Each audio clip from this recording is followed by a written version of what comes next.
당신이 지금까지 알고 있던 주식 투자 상식을 완전히 뒤바꿀 충격적인 사실을 알려드리겠습니다. 월스트리트의 전설 워렌 버핏조차 극찬했던 한 투자자가 있었는데 그는 무려 47년 동안 연평균 15.3%의 수익률을 기록하며 1달러를 681달러로 만들어냈습니다. 더 놀라운 것은 이 투자자가 단 한 번도 손실을 본 해가 없었다는 사실입니다. 그 투자자의 이름은 바로 월터 슐로스입니다. 그런데 대부분의 투자자들이 이 놀라운 인물에 대해 전혀 모르고 있다는 것이 정말 안타깝습니다. 왜냐하면 그의 투자 철학과 방법론은 일반 개인 투자자들도 충분히 따라할 수 있을 만큼 단순하면서도 강력하기 때문입니다. 월터 슐로스는 1916년 뉴욕에서 태어나 고등학교만 졸업한 평범한 사람이었습니다. 대학도 나오지 않았고 화려한 학벌이나 특별한 배경도 없었던 그가 어떻게 월스트리트 최고의 투자자 중 한 명이 될 수 있었을까요? 그 비밀은 바로 그만의 독특하면서도 체계적인 투자 원칙에 있었습니다. 슐로스의 투자법은 크게 4가지 핵심 원칙으로 구성되어 있습니다. 첫 번째는 안전마진을 확보하는 것입니다. 그는 기업의 순자산 가치보다 현저히 낮은 가격에 거래되는 주식만을 매수했습니다. 쉽게 말해서 1만 원짜리 물건을 5천 원에 사는 것과 같은 원리입니다. 이렇게 하면 설령 기업이 망하더라도 청산 가치만으로도 손실을 최소화할 수 있습니다. 두 번째 원칙은 분산 투자입니다. 슐로스는 보통 100개 이상의 종목에 투자했습니다. 한국 투자자들이 흔히 하는 실수 중 하나가 몇 개 종목에만 집중 투자하는 것인데 이는 매우 위험한 전략입니다. 아무리 좋은 기업이라도 예상치 못한 악재로 주가가 폭락할 수 있기 때문입니다.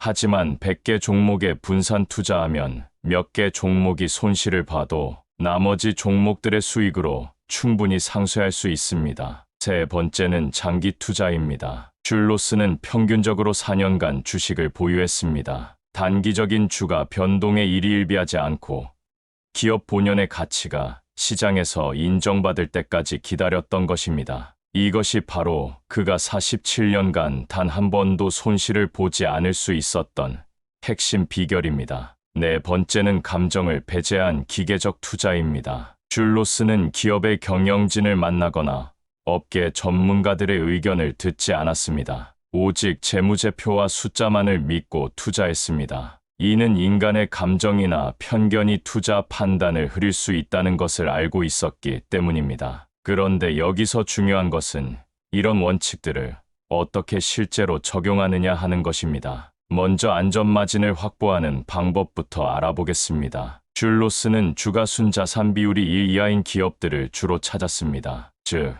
주가가 주당 순자산보다 낮은 기업들에 투자한 것입니다. 이런 기업들은 시장에서 저평가받고 있는 경우가 많아 향후 가치 재평가 가능성이 높습니다. 한국 주식시장에서도 이런 기업들을 찾을 수 있습니다. 특히 경기 침체기나 시장이 패닉 상태일 때 이런 기회들이 많이 나타납니다. 2008년 금융위기나 2020년 코로나19 사태 때처럼 시장이 극도로 비관적일 때가 바로 슐로스식 투자의 최적 타이밍입니다. 분산 투자를 실행하는 방법도 중요합니다. 슐로스는 한 종목에 전체 포트폴리오의 일정 수준 이상의 투자는 하지 않았습니다. 만약 투자 가능한 자금이 1억 원이라면 한 종목에 최대 300만 원만 투자하는 것입니다. 이렇게 하면 100개 종목 정도의 분산 투자할 수 있고 개별 종목의 리스크를 최소화할 수 있습니다. 하지만 여기서 많은 투자자들이 궁금해하는 것이 있습니다. 과연 100개 종목을 어떻게 관리할 수 있을까요? 슐로스는 이 문제를 매우 간단하게 해결했습니다. 그는 복잡한 분석이나 예측을 하지 않았습니다. 단지 저평가된 기업을 사서 적정 가치에 도달할 때까지 기다렸을 뿐입니다. 장기 투자의 힘은 정말 놀랍습니다. 슐로스는 시간이 좋은 기업의 친구이자 나쁜 기업의 적이라고 말했습니다. 좋은 기업은 시간이 지날수록 내재 가치가 증가하고 시장도 결국 그 가치를 인정하게 됩니다. 반면 나쁜 기업은 시간이 지날수록 문제점이 드러나게 됩니다. 따라서 저평가된 우량기업에 장기 투자하면 시간이 투자자의 가장 큰 무기가 됩니다. 감정을 배제한 투자가 왜 중요한지도 이해해야 합니다. 인간은 본능적으로 군중 심리에 휘둘리기 쉽습니다. 주가가 오르면 더 오를 것 같아서 비싸게 사고, 주가가 떨어지면 더 떨어질 것 같아서 싸게 팝니다. 이는 투자에서 가장 피해야 할 행동입니다. 슐로스는 이런 감정적 판단을 철저히 배제하고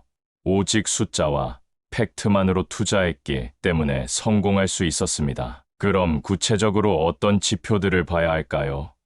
슐로스가 가장 중요하게 본 지표는 바로 주가순 자산 비율입니다. 이 비율이 1 이하인 기업들을 우선적으로 검토했습니다. 또한 부채 비율도 중요하게 봤는데 부채가 과도하게 많은 기업은 아무리 저평가되어 있어도 투자하지 않았습니다. 수익성 지표로는 자기 자본이익률을 봤습니다. 비록 현재 주가가 저평가되어 있더라도 지속적으로 수익을 낼 수 있는 능력이 있는 기업인지 확인했던 것입니다. 또한 매출액과 이익의 추이도 살펴봤는데 급격한 하락세를 보이는 기업보다는 안정적이거나 점진적 성장을 보이는 기업을 선호했습니다. 현금 흐름도 중요한 판단 기준이었습니다. 아무리 장부상 이익이 좋아도 현금 흐름이 나쁜 기업은 언제든 위험에 처할 수 있기 때문입니다. 슐로스는 영업 현금 흐름이 꾸준히 플러스를 기록하는 기업들을 선호했습니다. 배당도 중요한 요소 중 하나였습니다. 비록 높은 배당률을 요구하지는 않았지만 꾸준히 배당을 지급하는 기업들을 좋아했습니다. 이는 기업이 안정적인 현금 흐름을 가지고 있다는 신호이기 때문입니다. 여기서 정말 중요한 것은 이런 조건들을 만족하는 기업을 찾았다고 해서 즉시 매수하는 것이 아니라는 점입니다. 슐로스는 추가적인 하락 여지를 고려해서 단계적으로 매수했습니다. 예를 들어 어떤 기업의 적정 매수 가격을 1만 원으로 판단했다면 1만 원에서 일부 매수하고 9천 원에서 추가 매수하고 8천 원에서 또 추가 매수하는 식으로 분할 매수를 실행했습니다. 매도 타이밍도 매우 체계적이었습니다. 슐로스는 주가가 순자산 가치의 1.5배에서 2배 정도 도달하면 매도를 시작했습니다. 즉, 충분한 안전 마진을 확보하고 매수했다가 적정 가치에 근접하면 매도하는 전략이었습니다. 이때도 한 번에 모든 물량을 매도하는 것이 아니라 단계적으로 매도했습니다. 시장 타이밍에 대한 슐로스의 철학도 주목할 만합니다. 그는 시장을 예측하려고 하지 않았습니다. 대신 항상 좋은 기업을 싼 가격에 살 기회를 기다렸습니다. 시장이 폭락할 때를 기회로 여겼고 시장이 과열될 때는 신중했습니다. 하지만 시장 자체를 예측해서 투자하지는 않았습니다. 리밸런싱도 슐로스 투자법의 중요한 부분입니다. 그는 정기적으로 포트폴리오를 점검하고 비중을 조정했습니다. 어떤 종목이 목표가에 도달하면 매도하고 새로운 저평가 종목을 발굴해서 매수했습니다. 이런 식으로 포트폴리오를 지속적으로 최적화했던 것입니다. 세금 효율성도 고려했습니다. 가능한 한 1년 이상 보유해서 장기 투자, 세제 혜택을 받으려고 노력했습니다. 또한 손실이 난 종목과 이익이 난 종목을 적절히 매도해서 세금 부담을 최소화했습니다. 슐로스가 특히 주의했던 함정들도 알아두면 좋습니다. 첫째, 가치 함정에 빠지지 않는 것입니다. 아무리 저평가되어 있어도 사업 자체가 사양산업이거나 구조적 문제가 있는 기업은 피했습니다. 둘째, 경영진의 도덕적 해이가 있는 기업도 투자 대상에서 제외했습니다. 아무리 재무적으로 매력적이어도 경영진을 신뢰할 수 없는 기업은 위험하기 때문입니다. 복잡한 사업 구조를 가진 기업도 피했습니다. 슐로스는 단순하고 이해하기 쉬운 사업을 하는 기업을 선호했습니다. 금융업이나 첨단 기술 업종보다는 제조업이나 서비스업처럼 사업 모델이 명확한 기업들을 좋아했습니다. 인내심이야말로 슐로스 투자법의 핵심입니다. 때로는 2년에서 3년간 주가가 횡보하거나 하락하는 경우도 있었지만 슐로스는 흔들리지 않았습니다. 기업의 펀더멘털이 개선되고 있다면 언젠가는 시장이 그 가치를 인정할 것이라고 믿었기 때문입니다. 이런 인내심을 기르기 위해서는 투자에 대한 올바른 마음가짐이 필요합니다. 주식 투자를 도박이나 투기로 생각하면 절대 성공할 수 없습니다. 대신 사업의 일부를 소유한다는 관점으로 접근해야 합니다. 좋은 사업을 싼 가격에 샀다면 시간이 지날수록 그 가치는 증가할 것이라는 확신을 가져야 합니다. 슐로스는 또한 지속적인 학습을 강조했습니다. 그는 매일 수백 개 기업의 재무제표를 검토했습니다. 이런 부지런함이 있었기 때문에 시장에서 놓치는 기회들을 포착할 수 있었습니다. 투자는 순간의 영감이 아니라 꾸준한 노력의 결과라는 것을 보여주는 대목입니다. 실수를 인정하고 빠르게 대응하는 것도 중요했습니다. 슐로스도 완벽하지 않았습니다. 때로는 잘못된 판단을 하기도 했고 예상과 다른 결과가 나오기도 했습니다. 하지만 그는 실수를 인정하고 빠르게 손절하는 것을 주저하지 않았습니다. 자존심 때문에 손실을 키우는 실수는 하지 않았던 것입니다. 기회 비용도 항상 고려했습니다. 어떤 종목을 보유하고 있을 때 더 좋은 기회가 나타나면 기존 종목을 매도하고 새로운 종목에 투자했습니다. 과거의 투자 결정에 얽매이지 않고 항상 현재 시점에서 최선의 선택을 하려고 노력했습니다. 슐로스의 투자법을 한국 시장에 적용할 때 주의할 점들도 있습니다. 먼저 한국 기업들의 지배구조 문제를 고려해야 합니다. 대주주와 소액주주 간의 이해상충이 있을 수 있으므로 경영진의 도덕성과 주주 친화 정책을 반드시 확인해야 합니다. 또한 한국 특유의 재벌 시스템도 고려해야 합니다. 계열사 간 상호지급 보증이나 내부거래 등이 있을 수 있으므로 단순히 개별 기업의 재무제표만 보는 것으로는 부족할 수 있습니다. 전체 그룹의 상황도 함께 살펴봐야 합니다. 규제 변화에도 민감해야 합니다. 한국은 정부 정책의 영향을 많이 받는 시장이므로 정책 변화가 특정 업종이나 기업에 미칠 영향을 항상 고려해야 합니다. 특히 금융업이나 공기업 관련주들은 정책 변화에 따른 영향이 클 수 있습니다. 환율 변동도 중요한 요소입니다. 수출 비중이 높은 기업의 경우 환율 변동이 실적에 큰 영향을 미칠 수 있으므로 이를 고려한 투자 판단이 필요합니다. 그렇다면 지금 당장 슐로스 투자법을 시작하려면 어떻게 해야 할까요? 먼저 투자 가능한 자금을 준비하되 생활비나 비상자금은 절대 건드리지 마세요. 슐로스 투자법은 장기 투자가 전제이므로 당분간 사용하지 않을 여유 자금으로만 투자해야 합니다. 다음으로 스크리닝 시스템을 구축하세요. 주가 순자산 비율 1 이하, 부채 비율 적정 수준, 지속적인 수익성 등의 조건을 만족하는 기업들을 정기적으로 찾을 수 있는 시스템을 만드는 것입니다.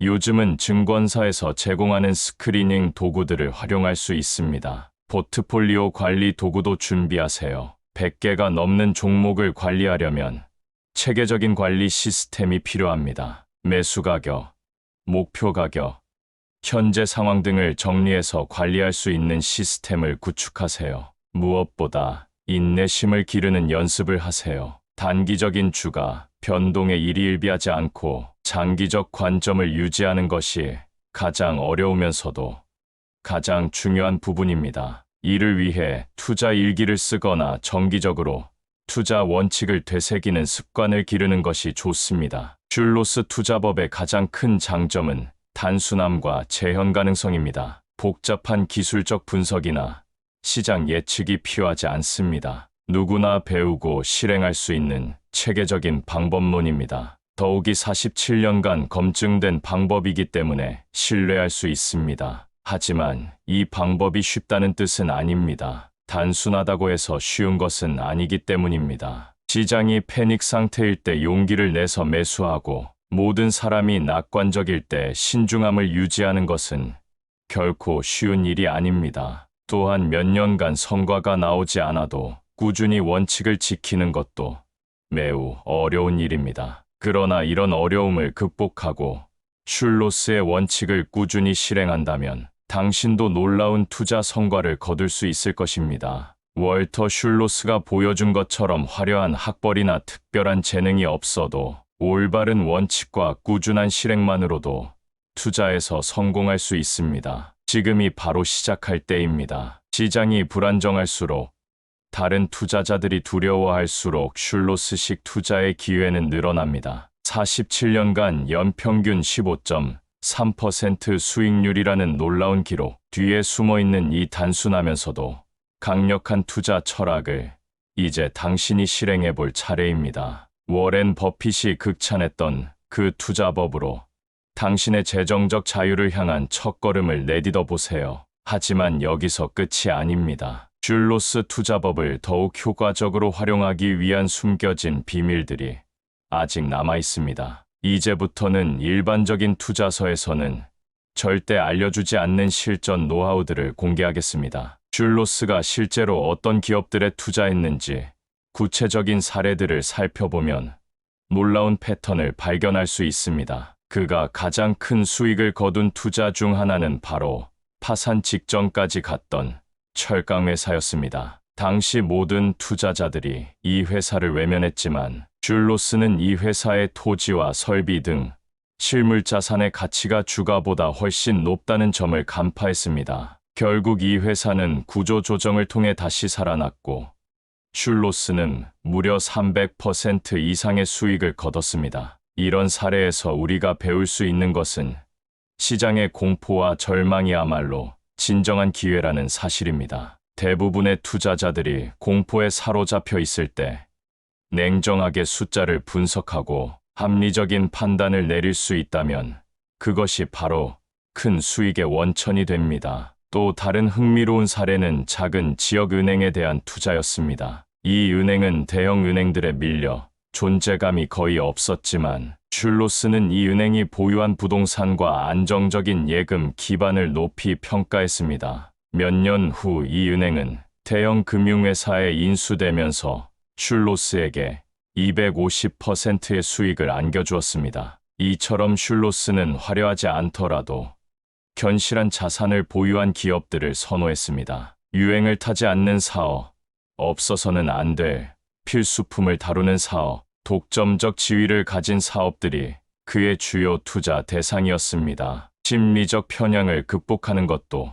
슐로스 투자법의 핵심입니다. 인간은 본능적으로 확증 편향에 빠지기 쉽습니다. 한번 어떤 기업이 좋다고 생각하면 그 기업에 대한 좋은 정보만 찾게 되고 나쁜 정보는 무시하게 됩니다. 슐로스는 이런 함정을 피하기 위해 항상 반대편 시각에서도 생각해 보려고 노력했습니다. 또한 매몰 비용의 오류에도 빠지지 않았습니다. 이미 투자한 돈이 아까워서 손실이 커져도 매도하지 못하는 경우가 많은데 슐로스는 과거의 투자 결정과 현재의 투자 판단을 완전히 분리해서 생각했습니다. 현재 시점에서 더 좋은 투자 기회가 있다면 망설이지 않고 기존 투자를 정리했습니다. 정보의 질과 출처에 대한 슐로스의 철학도 주목할 만합니다. 그는 언론이나 애널리스트들의 의견을 거의 참고하지 않았습니다. 대신 공시된 재무제표와 연차 보고서만을 신뢰했습니다. 이는 2차 정보보다는 1차 정보가 더 정확하고 객관적이라고 믿었기 때문입니다. 시장의 비효율성을 활용하는 능력도 뛰어났습니다. 주식시장은 때로 비합리적으로 움직입니다. 좋은 뉴스에 과도하게 반응하기도 하고 나쁜 뉴스에 필요 이상으로 절망하기도 합니다. 슐로스는 이런 시장의 감정적 반응을 역이용했습니다. 시장이 과도하게 낙관적일 때는 신중했고 과도하게 비관적일 때는 적극적이었습니다. 계절성을 활용한 투자 타이밍도 흥미롭습니다. 슐로스는 연말연시나 여름휴가철처럼 거래량이 줄어드는 시기에 더 좋은 기회가 많다는 것을 발견했습니다. 기관 투자자들의 활동이 줄어들면서 일시적으로 비효율성이 증가하기 때문입니다. 리스크 관리에 있어서도 독특한 접근법을 사용했습니다. 일반적으로 투자자들은 수익률의 변동성으로 리스크를 측정하지만 슐로스는 원금 손실 가능성을 리스크로 정의했습니다. 따라서 주가가 아무리 변동성이 크더라도 안전마진이 충분하다면 위험하지 않다고 판단했습니다. 세금 최적화 전략도 놓치지 않았습니다. 손실이 난 종목은 연말에 매도해서 세금을 절약하고 이익이 난 종목은 장기 보유, 요건을 충족한 후에 매도했습니다. 이런 세심한 관리로 실질 수익률을 높일 수 있었습니다. 업종별 특성을 이해하는 것도 중요했습니다. 제조업은 경기 사이클의 영향을 많이 받으므로 경기 저점에서 매수하고 경기 정점에서 매도했습니다. 반면 유틸리티나 소비재 업종은 상대적으로 안정적이므로 장기 보유했습니다. 국제 분산 투자에 대한 슐로스의 관점도 참고할 만합니다. 그는 주로 미국 시장에 집중했지만 때로는 캐나다나 유럽 시장의 기회도 활용했습니다. 다만 해외 투자 시에는 환율 리스크와 정보 접근성을 항상 고려했습니다. 가족 기업에 대한 투자도 슐로스의 특징 중 하나였습니다. 창업주나 그 가족이 경영하는 기업들은 장기적 관점에서 사업을 운영하는 경우가 많아 슐로스의 투자 철학과 잘 맞았습니다. 다만 지배구조의 투명성은 반드시 확인했습니다. 경기 침체기 투자 전략은 특히 중요합니다. 경기가 나쁠 때는 대부분의 기업 주가가 하락하지만 그 중에서도 재무구조가 건전하고 필수재를 다루는 기업들은 상대적으로 타격이 적습니다. 슐로스는 이런 기업들을 경기 침체기에 집중적으로 매수했습니다. 인플레이션 대응 방법도 알아두면 유용합니다. 인플레이션이 심할 때는 실물 자산을 많이 보유한 기업들이 유리합니다. 부동산이나 원자재, 재고 자산 등이 인플레이션에 따라 가치가 상승하기 때문입니다. 슐로스는 이런 자산 인플레이션 해지 효과를 적극 활용했습니다. 기술주에 대한 슐로스의 신중한 접근법도 눈여겨볼 만합니다. 그는 기술 변화가 빠른 업종에는 웬만해서는 투자하지 않았습니다. 기술의 변화를 예측하기 어렵고 한번 뒤처지면 회복하기 힘들기 때문입니다. 대신 기술의 의존도가 낮은 전통적인 사업 모델을 선호했습니다. 후계자 양성에 대한 슐로스의 철학도 인상적입니다. 그는 자신의 아들에게 투자법을 전수했는데 단순히 기법만 가르친 것이 아니라 투자에 대한 올바른 태도와 철학을 먼저 가르쳤습니다. 욕심을 부리지 않는 것, 겸손한 자세를 유지하는 것, 지속적으로 학습하는 것 등이 기술적인 방법론보다 더 중요하다고 강조했습니다. 실패 사례에서 배우는 자세도 중요했습니다. 슐로스도 모든 투자가 성공한 것은 아니었습니다. 때로는 잘못된 판단으로 손실을 보기도 했습니다. 하지만 그는 실패를 통해 배우려는 자세를 잃지 않았습니다. 왜 실패했는지 분석하고 같은 실수를 반복하지 않기 위한 방법을 찾았습니다. 네트워킹과 정보 수집에 있어서는 의외로 소극적이었습니다. 많은 투자자들이 내부 정보나 전문가, 의견에 의존하려고 하지만 슐로스는 이런 것들을 오히려 노이즈라고 생각했습니다. 공개된 정보만으로도 충분히 좋은 투자 기회를 찾을 수 있다고 믿었습니다. 은퇴 계획도 체계적이었습니다. 슐로스는 70대 후반까지 현역으로 활동했지만 점진적으로 포트폴리오 규모를 줄여나갔습니다. 나이가 들수록 더 보수적으로 투자했고 최종적으로는 가장 확실한 종목들만 남겨두었습니다. 현재 시점에서 슐로스 투자법을 실행할 때 고려해야 할 변화된 환경들도 있습니다. 과거보다 정보가 빠르게 전파되므로 극단적인 저평가 상황은 줄어들었습니다. 하지만 여전히 시장의 비효율성은 존재하고 인내심을 가진 투자자에게는 기회가 있습니다. 알고리즘 트레이딩의 영향도 고려해야 합니다. 단기적 변동성은 증가했지만 장기적 관점에서는 여전히 기업의 펀더멘털이 주가를 결정합니다. 오히려 단기적 노이즈가 증가한 만큼 장기 투자자에게는 더 좋은 기회가 될 수 있습니다. ESG 투자의 부상도 새로운 고려사항입니다. 환경, 사회, 지배구조 요인들이 기업 가치에 미치는 영향이 커지고 있습니다. 슐로스 투자법을 현대적으로 해석한다면 이런 요소들도 리스크 평가에 포함시켜야 합니다. 마지막으로 가장 중요한 것은 꾸준함입니다. 슐로스 투자법은 하루아침에 부자가 되는 방법이 아닙니다. 하지만 올바른 원칙을 가지고 꾸준히 실행한다면 시간이 지날수록 그 위력을 발휘합니다. 복리의 마법과 시간의 힘이 여러분의 자산을 기하급수적으로 증가시킬 것입니다. 월터 슐로스가 보여준 47년간의 여정이 바로 그 증거입니다.